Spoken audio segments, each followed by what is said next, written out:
Shalom, here we go again. We're in the week of Tzav, and Tzav speaks of command. And so for the majority of today, I want to talk about the first 6 verses of this chapter and hopefully cover some things that you have not heard before and give you something to think about. You know, last time in here, we really kind of started the first verse, but I want to go back again, and I want to go farther back. I want to go talk about we're going to talk about the fire and the ashes, but I want to give us a lead up to that. And so I want to talk about Rabbi Dov Ber, which is the Maggid of Atzrit. Now, the Maggid became a disciple of Baal Shem Tov. And he also was the teacher for what is called the first true Hasidic rabbi. Not that Dov Ber and not that Baal Shem Tov didn't teach Hasidism, but the foundation was supposedly laid with the Tanya, or the writings of Rabbi Zalman. And so we're going to go back a little bit and pick up some things to kind of bring us up. Now, really very little is known about Rabbi Dov Ber. He was living in Lithuania at the time, and at about the age of 5, his home burned down. And while he's standing there watching the fire, evidently, according to those who were there, one of his mother was crying and saying that they would never regain everything they had. And he says, well, things aren't important. He says, yes, but your lineage is. And he said, we had a lineage that goes all the way back to David Hamelech. So he was from the tribe of Judah. And we can understand, if you can go back that far, that there still was a lineage going on. But anyway, he begins with the fact that, well, that's part of our heritage is gone, but we can start a new line here with me. And so he began what would become the next line of the Mizri. Now, he becomes a successor to the Baal Shem Tov, but it's a rather interesting process of getting there, because you see, he really didn't know him in the very beginning. He understood the scriptures because he studied perpetually. And I like to use the word perpetually because that's exactly the way he did it. That was his total focus all the way through life. He constantly spent his time studying Torah. And so he was very devout to what was going on. Eventually, he found himself with a book, the book of the Isaac Luria. And so he began to study Luria Kabbalah. Anyway, it's easy for me to say on a Friday afternoon. But anyway, he became a student of his, and he studied and continued to study. Well, he was studying so hard and so well that his own teacher said, I have nothing more to offer you. And so he suggested that he go to see the Baal Shem Tov. And that was a process that he had a real difficult time with. First off, he was lame. His one foot did not work at all. And so traveling would have been a very problematic situation for him. 2, he did not want to stop learning in order to go someplace else. And so he spent his time in his house teaching. Students would come to his home. He would sit on a stump or a piece of wood that he had in his house next to the fireplace. And then he also had a plank where he had stumps underneath in order for the students to sit. And the other thing he had in the house was a table. That and a lamp was all that he had. And so anyway, he lived nearly in poverty. In fact, he depended on his students to provide him with any kind of food that he would end up getting that day. So he lived very meagerly. Well, one day his foot began to bother him, and he also was developing other illnesses. And so his former teacher convinced him he needed to go see the Baal Shem Tov. Well, in the process of thinking about it, the Baal Shem Tov sent a messenger his way who was going by his house. And so this messenger stopped off, inviting Dov Ber to come to where Baal Shem Tov lived and to meet with him. Well, he began to think about it, and the process of thinking, he decided he would, but he understood that this was going to be an arduous journey for him. And so he chose to travel. It took several days to get there from where he was at. And in the process of getting there, he lost study time, which infuriated him because he constantly studied. Well, at that particular point in time, he arrives at Baal Shem's house and is invited in that night to sit down and talk. Well, the conversation consisted of Baal Shem Tov telling him a story, not a great story, but a story. And after telling him the story, the Baal Shem Tov says, "It's time for you to leave."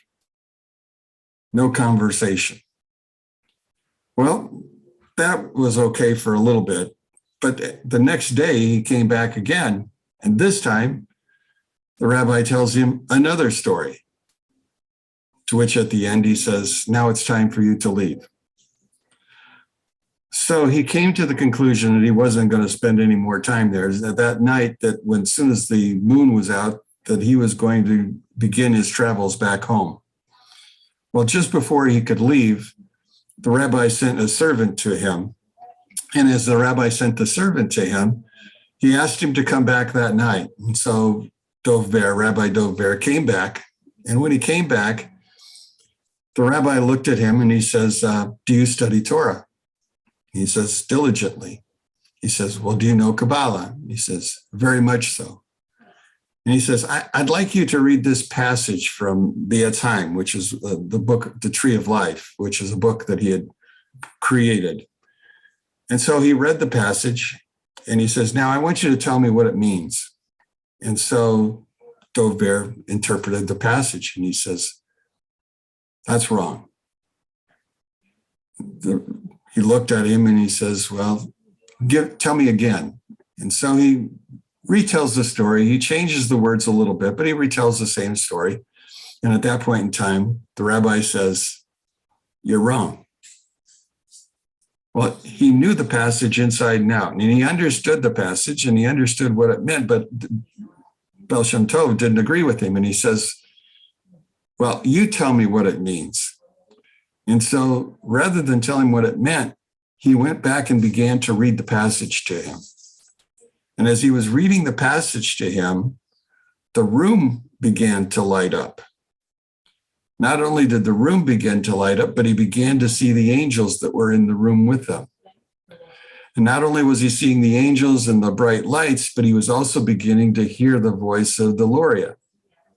And so at that point in time, the story ends, and the rabbi Baal Shem Tov talks to him and he says, "Yes, you have the knowledge, but you do not have your soul." And by that he meant was he had not completely attached what he'd learned with his soul. In other words, it was an experience where the body and the soul met together in constant unison. And so the Baal Shem Tov told him, what you need to work on is the connection between the two. And so he begins this process of learning. Well, he now has gone back home and he's now beginning to teach others. And it's the time of the Parashat. And he reads the 6th verse of this Parashat. So if you want to go to Leviticus chapter 6, and I want you to go to verse 5. Okay. It begins, "The fire on the altar shall be kept burning on it. It shall not be extinguished." He asked his student, "Tell me what it means." And so he again gives him the explanation. He says, "Well, that's right, but it's not right." He says, "What I want you to see in the fact is that story has more to it than just simply what it says. Because if you read what it actually says, the combination is the fire on it, the altar or shall be burning on it. It shall no be extinguished. its no shall be extinguished. In fact, he read it to him 10 times. Its no shall be extinguished. And what he was telling him was the same thing that the Baal Shem Tov told him. One must connect one's soul to one's body and to be in perfect harmony. And so that was the beginning of the time that those two were together.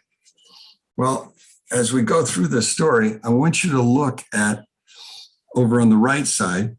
And if you have a art scroll, I can point to it a lot easier. But if you go to the art scroll and go down to the 6th chapter, and you go to the letter Hey on the outside, that's verse 5 is in there. And you go to the opposite end, you begin to find Lo Tikbe, Tikbe, Lo Tikbe. Lo means no. So the no shall be extinguished. The no shall be extinguished. Not the flame, but the no. So the flame becomes more and more important. But at the same time, we need to understand no. And so when we read these 6 verses together today, I want you to think about no. It should not be extinguished. Now, we started out last time by saying Hashem spoke to Moses saying, command. Now, the word for saying, remember we said was amer. Amer is the common word that's used when we talk about say something. He says, I want you to say something. I want you to command. Now, normally when we think of command, we think of a direct drill sergeant order. But as the Rashi tells us, what he's really saying in command, he says to the fact that one should encourage. So I want you to say, I want you to encourage Aaron and his sons.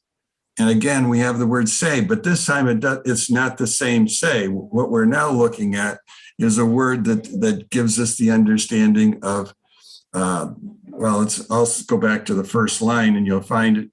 It speaks to the idea of not commanding, but guiding. I want to guide you. I want you to look at these laws this way. So this is the law of the burnt offering. So this is the first thing that he's talking to him about. It is the burnt offering that stays on the flame, on the altar, all night until the morning. And then the fire of the altar should be kept aflame on it. So in other words, as the Jewish day begins, it begins at night. So, but from all night long, all the next day, well, all night long, that fire is to be kept burning with the offering on it.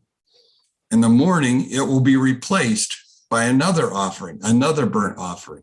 And that burnt offering shall burn all the way until you place the next evening offering on there. So it's a constant replacement of one with the other. So this is the offering that you're supposed to work on. Now, when we were talking on Thursday morning, one of the things that we talked about was the fact that the altar is not huge by any means. And there were 3 natural fires that were always kept on it. The first natural fire was this burnt offering. The second fire was for the altar of incense, the burning of the incense before they were put into the pan, before they started inside the temple area itself or the tabernacle. And the third was for the offering. Now, as you begin to go through this, you find yourself looking at flames and you look at fire. That's what he's focusing on, looking at flames, looking at fire. Now, it should be kept aflame. Now, the Kohen shall don his fitted linen tunic, and he shall don linen breeches on the flesh, and he shall separate the ash of what the fire consumed of the burnt offering on the altar and place it next to the altar.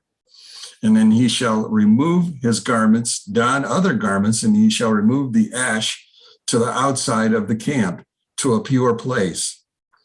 So in the morning, when he takes that offering off, they're going to take some of the ashes and they're going to sprinkle them beside the altar where you would walk off the altar, because remember it was raised. They would walk off the altar and right at the base of it, there would be a place where they would put the ashes. Now, they didn't take all of the ashes. Eventually, they will come back when there's an accumulation, and that's when they will begin to take the ashes completely away. But at this point in time, you're going to take the ashes, you're going to place them beside the altar, and then when we move them again, you're going to put on clean clothes, and then you're going to move them at that point in time. So that was the order or the procedure that had been established. And so he was wanting to make sure he was guiding him through the process. Now, the idea of the burnt offering was an offering that's how happens every day. What we don't have listed in our story is all of the procedures that were necessary in order to successfully establish a burnt offering. We're not given all the details of how the animal was brought in, all of the details regarding the slitting of its throat, the idea of cutting it into pieces, the idea of taking each piece one at a time up to the top and placed in their proper place. And then at that point in time, it began to burn. We're not given all those details. Those all are found in the Talmud. But we got to know that there was a certain procedure. That's why he's trying to guide them through. It requires effort. Also, to make a mistake nullifies the offering. So the idea of guiding is the idea of encouraging.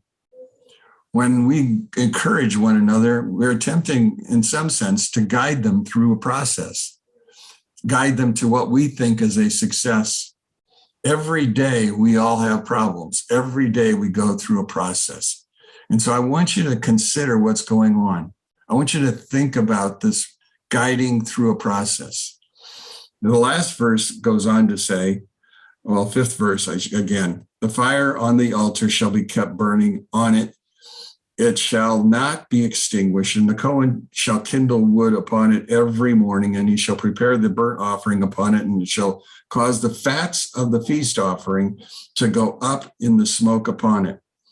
A permanent fire shall remain aflame on the altar, and it shall not be extinguished. 4 times in our story, we're going to read about fire. We're going to read about flames twice. So the importance has to be attached to the fire and has to be attached to the flames. We need to understand what he's really trying to get across. And so I want to begin by reminding us the offering has to be placed strategically and in a certain way. Now, in the days of the tabernacle itself was set up, and there was only one way that you were going to put your offerings on there. In the case of the temple, and that's another story that I want to get into. In the case of the temple had an altar, and the altar had to be placed exactly right. And so one of the things that had to happen, David obviously understood, he identified where the temple was going to be. And now I want to begin to tell you a story that's I've told to some of you, but I've not told to everybody. And some of you may have heard it through oral stories, but probably most of you haven't. So I want you to go back to Genesis chapter 22, to the story of the binding of Isaac.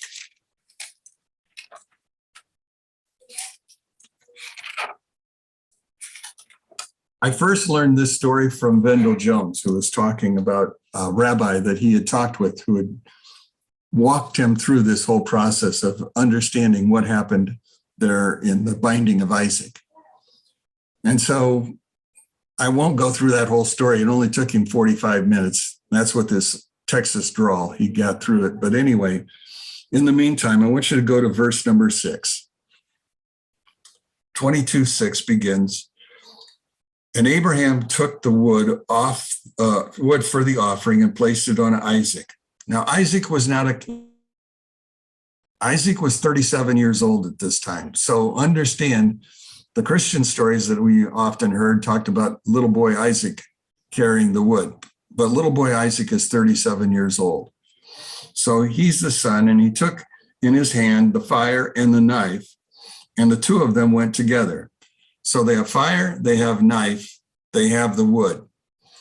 Now, as they're walking up the hill, we notice that Isaac spoke to Abraham, his father, and said to him, "Father, He said, "Here I am, my son." And he said, "Here are the fire and the wood, but where's the lamb for the offering?"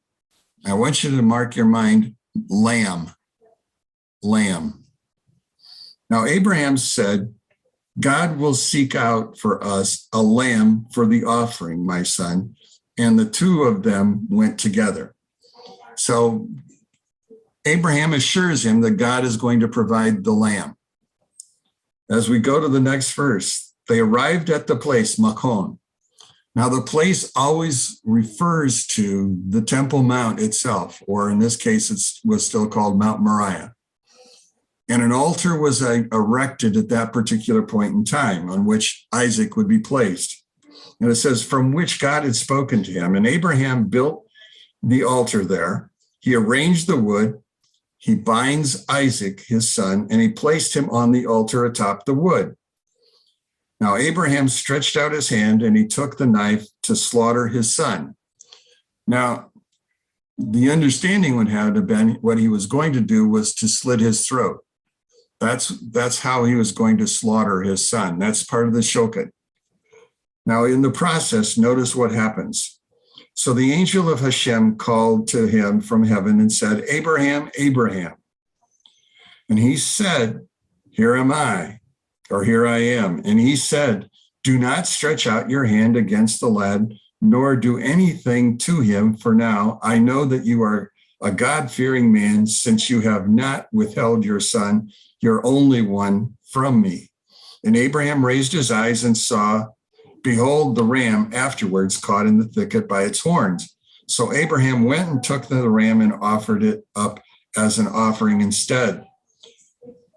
The word instead is important here, because instead is not always found in all of the texts. So let's go back and review. Isaac recognized the fact that when they were going up the hill, they did not have the sacrifice. As they're going up, Abraham reminded him, God will provide the lamb. What did God provide? A ram, not the lamb. So we're talking about two different things at this particular point in time. So the question then becomes, what's really being offered? That's the story that the rabbis begin to conjecture. Notice also, God told him to bring his son up and offer him. Who tells him not to? The angel tells him not to. Now, my question to you would be, if God told you to do something and somebody else told you not to do it, what would you do? What would you do? What God says. I would do what God says, which is the stumbling point of most of us as we read this. Now, as we're going through this understanding, then, we find ourselves with a ram and not a lamb.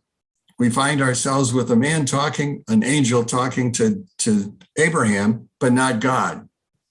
So at this point in time, this is where we find ourselves splitting among the two groups of Jews. One says what happened was that he accepted the ram in place of the lamb, and the ram in place of Isaac.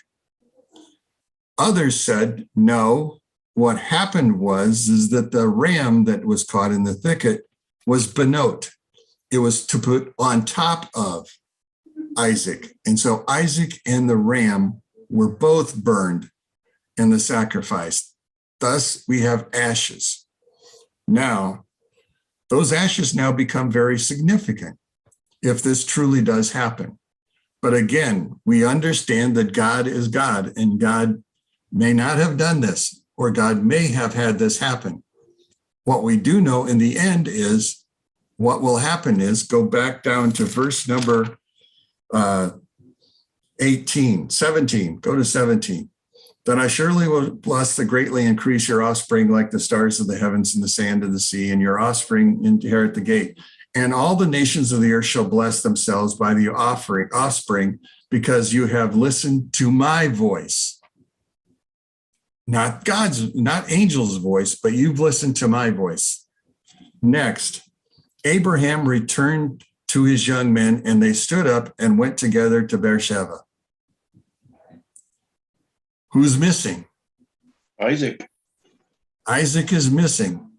Now we have the new question. Okay, if he didn't sacrifice Isaac, where is Isaac at? To this, the story goes that he went to Salem, where he would spend the next years being taught by Shem and Ever. Others say, no, he literally did perish, but yes, he was resurrected, and then he went there. That was part of the story. Now we're going to see that this particular place is seen three different ways. First off, it's seen as a mountain in our story. In the story of Isaac, it's seen as a field. And in the story of Jacob, it's seen as the house.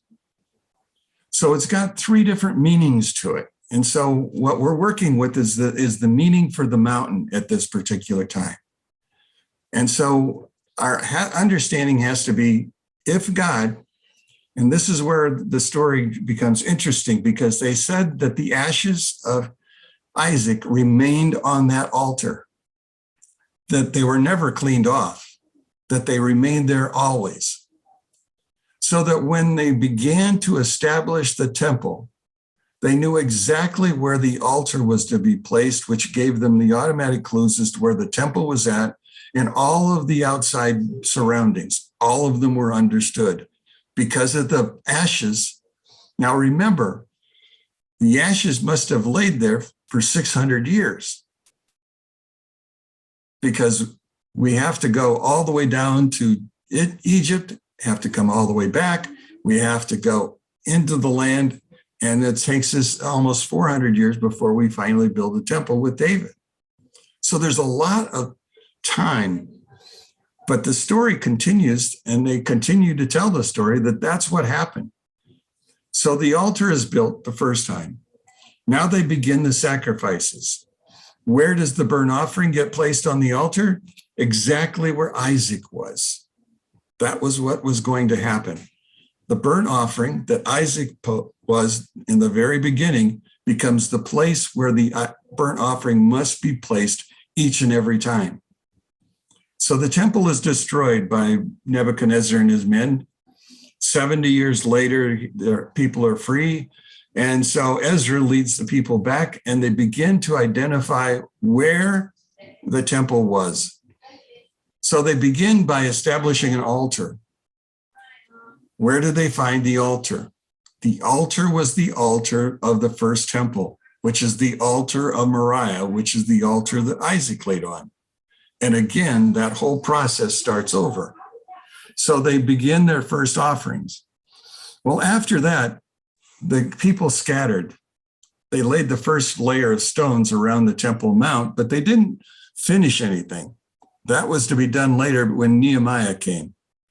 But we've got to understand then that each and every time the temple was built, the most strategic place had to be the altar. And on the altar, it had to be placed exactly where the burnt offering needed to be, which they said came by way of the ashes of Isaac.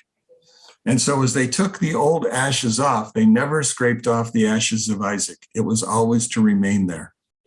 That's the legends, that's the stories that are told. Now you can buy them or you can sell them. It doesn't matter which. But the idea is that there seems to be something to the story, because we never really know what happened to Isaac. We just know that eventually he ends up in the field waiting for his wife to come, who's only 3 years old. So it's a rather strange story altogether. So that's the importance or the significance of that. I want you to go back to our story back in this 6th chapter of the book of Leviticus.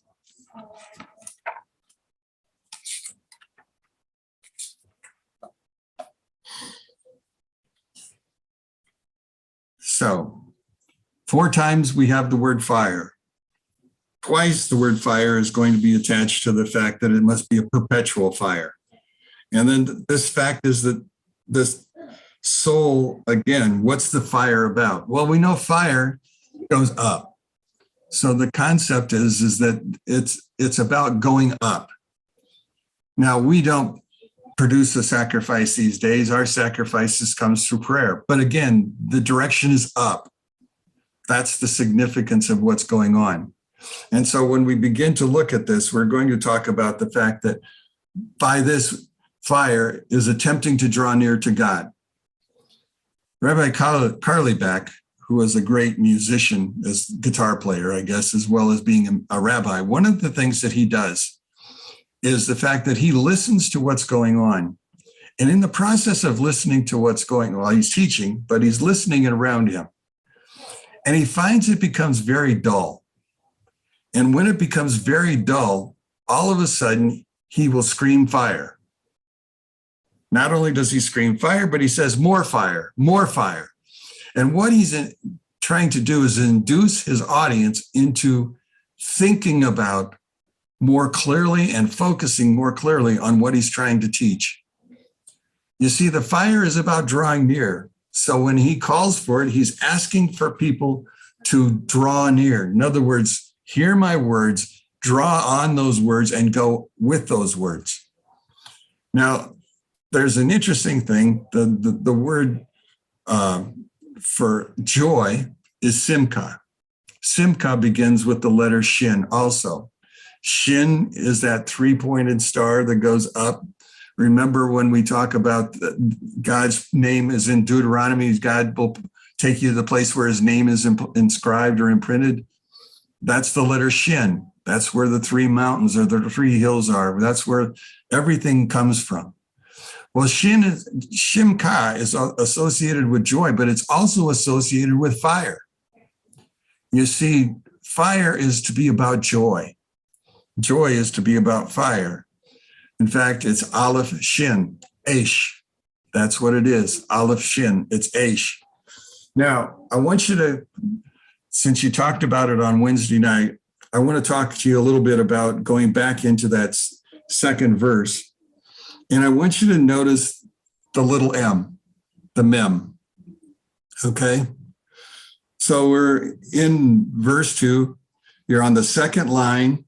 And if you walk through that second line, you'll find the little mem. Extremely small. The idea is mokdeh, mokdeh. That's the word that we're looking at. The word mokdeh means flame. So we're talking about the flame in the fire. If you see it, would you nod towards me so I can understand you got it? Okay. So we're going to talk about the Nakdeh. So the question then became, God does nothing by accident. He doesn't have Moses do it by accident. So Moses puts a small mem into this word. And then the question comes, why does he use the small mem? It's the rabbi of Kotsk who first comes up with this idea that we are to keep the flame of Torah burning, but it's to be burning not outwardly, but in our heart. That's the point of this whole thing. The idea is that the idea that the flame should constantly be burning, and it should be precious to us, just as our heart is precious to us. It should also point us towards humility. The more we know, the less we know. But actually, in that less that we know more than what most people do, and we have the ability to guide others. But we can't tell others, we guide them, which is the idea, going back to Lemur, back to that first verse, where Moses was going to guide them. When we talk to people, our conversation should be about guiding, getting the conversation going in one direction. It's oftentimes you have this conversation where you think you know what you're talking about, and all of a sudden you're somewhere else. The conversation needs to be guided. And so that's the idea. So the flame is about guidance. It's about small, it's in our heart. Now we know that the mem, there are two kinds of mem. There's a mem and a mem sophit. Now the first mem is opened at the bottom. Now, the idea of being open is the idea, well, it's found at the beginning and in the middle of a word. Now, there is a case where that this is at the end of a word, and I'm not going to get there because that's a whole new story. So what I'm talking to you about is just simply the fact that this mem is open at the bottom. And the fact that it's open, it's because of the fact that what's going to happen is that it reveals. In other words, there's a place to see something. Now, remember, the value of the word of the letter mem is 40. Moses was on the mountain 40 days where he learned something. What did he learn? He learned the Torah. And so the first 40 days were about learning Torah. He came back down off the mountain. We say he came back with 10 commandments, but he came back with more than that. But he never got to share any of it because of the fact that the people were down at the bottom celebrating, but in a wrong way. And so that whole set of stones were smashed and started over again. So the first mem then is an open mem, and it's about revealing something. Now, the second mem is a closed mem. It's almost like a box with a yud on it. And again, the idea of this is the fact that it is to be a container. It's not open, but it's closed, and therefore it conceals something. Now, what it concealed was the second set of tablets. Now, there's very little difference between the first set of tablets and the second set of tablets. And the only thing I can point to is the word Shabbat. If you were looking in Exodus, the idea of Shabbat was the idea of safeguard. But as you go back and look at it a second time, that's not the function of this whole thing at all. Remember was the first, safeguard was the second. So you're remembering, but now you're safeguarding. You're keeping it for a purpose. What is the purpose you're keeping it for? Because this is the day that one draws nearest to God. That's when the Shekinah, the second presence, comes into the room. So the closed mem is about what's going to be happening within, totally within. And so we have to look at it very, very, very differently. And so that's my point at this point in time. So 40 is the number for days, but it's also telling us about the Torah. Now, the Torah, again, we can go back to the mem. Because you see, mem is 40, but mem also speaks of a word, mime. The Torah is mime, water. In other words, when I study Torah, I'm studying water, something that can go over my head. I am attempting to stay above what I'm reading. Now, in order to stay above it, we have to go back to what the rabbis were talking about, what Baal Shem Tov talked about, what Rabbi Dov Ber talked about, what Solomon talked about. All of them talked about containment. Each day we learn, each day we contain. That's what goes on each and every day. Now, you may or you may not be learning Torah each and every day. You may be reading your Bible differently than I read mine. But the understanding is you still have to practice what you've been thinking. And so your day is spent closed, but yet at the same time working on rising, being a flame, going up.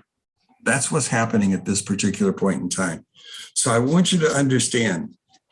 Now, if they would never have cleaned the altar would have been a mess. So there was the constant need for cleansing. And so this cleansing process that was going on was something that was very special. Remember, when the rabbi was to take the ashes off the altar, he was to wear clean clothes. How long would those clothes have been clean while you take ashes off an altar? Not very long. And he was to take it down and put it down at the base of the altar. And that's where it stayed for a while. Some of it became part of the soil, but the rest of it continued to mound up until the fact that the pile was so tall that they needed to take care of that pile, to which again, he would change his clothes and put on fresh linens, and then he would begin to move that ash that was there outside of the camp into a clean place. Now, in the days of the temple, the clean place was on the Mount of Olives. That's where they would have taken it to. But at this particular point in time, they would have just simply taken it out away from the camp itself and made it into a clean place where it would become part of the soil again there. So there's a constant understanding of what's going on. So the ashes were what's left over from the previous day. Think about ashes as being the day you just finished living, right? The day is now over. You've reflected, in many cases, on something that's happened. You've talked with somebody maybe about it, but then again, you go to sleep and you wake up the next day. Now, when you wake up the next day, what's important? Yesterday's service may have been perfect. You may have done everything right, but you're now into a new day. You're now into a situation where you need, again, to work your way through the day. And again, the fire, which points up, means that our conversations, our actions, our way of doing things also must be going up. In other words, you become better today than you were yesterday and better tomorrow than you are today. Each and every day is about getting better. That's the concept behind the burnt offering. We are attempting to get better. So if you do identically what you did the day before, you grew nothing. There was no work done. You must find yourself doing better. And that's the idea of moving towards perfection. That's the idea of drawing near. Kore. To kore is to draw near to God. So how does one draw near to God? Well, the number one substance is humility. By humility, one understands that it's a learning of Torah. By humility, it's understood that you do charity, tzedakah. By humility, one understands that you pray. Each and everything becomes better than the day before.